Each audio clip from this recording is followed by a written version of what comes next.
Congressman out of Louisville, sir. Good morning to you Bill. yet again. You were saying there. Well, I was saying we have a problem on both sides of the ledger, a spending problem and a revenue problem. Revenues right now are running about 15% of GDP, which is low a percentage of the economy as it's been in 60 years.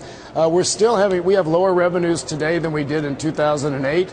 So we do need to boost our revenues as well as work on our spending problem. And on that point on spending, well, apparently Republicans say he hasn't proposed much when it comes to cuts. In fact, $1.6 trillion in new taxes on the screen quickly, $50 billion in new stimulus spending, and also expanded powers to raise the debt limit anytime the president wants. Now, does that address the problem?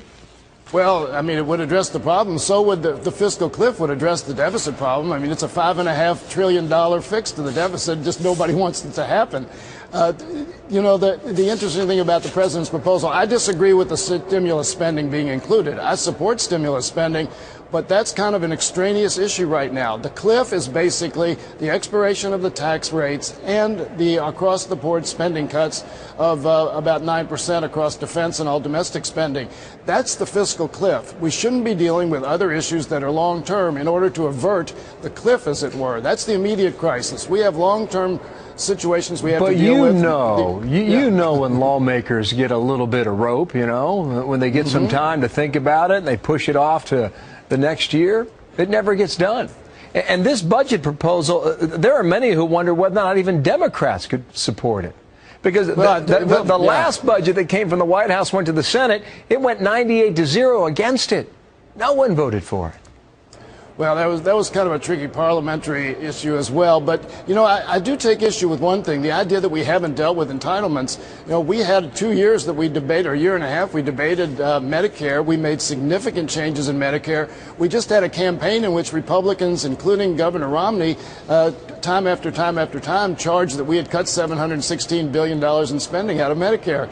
And we reformed the program. We've got looking toward new ways to compensate providers, long-term guarantees as to how to hold cost increases down. So anybody who says we haven't dealt with Medicare is ignoring a very substantial debate that took place in this country. Let me ask you a simple question then.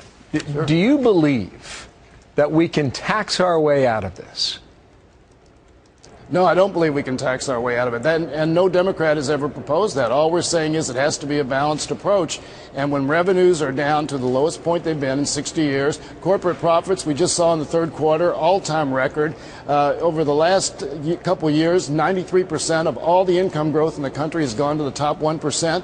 If we can't look to those sources of revenue in order to help balance the budget and reduce the deficit, we can't cut our way out of it either. You admit that publicly Republican colleagues have said we can go ahead and raise revenue. It's just a question of how you want to do it. I just have one more question for you, because this is what people want to know.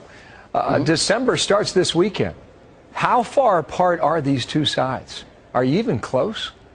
No, I don't think we are close, and it's really kind of a shame because we do agree on a number of things, namely that we don't want taxes to rise for 98% of the American people and 97% of small businesses. We could solve that part of the cliff problem in an hour. So there are ways we can proceed that we have a total agreement on. All right, we're waiting. Unfortunately, there's a lot of garbage that's being thrown into this package. John Yarmer, thank you for your time. We look forward to having you back. Bill. Okay, we want to get your perspective sure. on this, and congratulations to your victory over Rutgers. Thank you, Bill. A lot of people back home.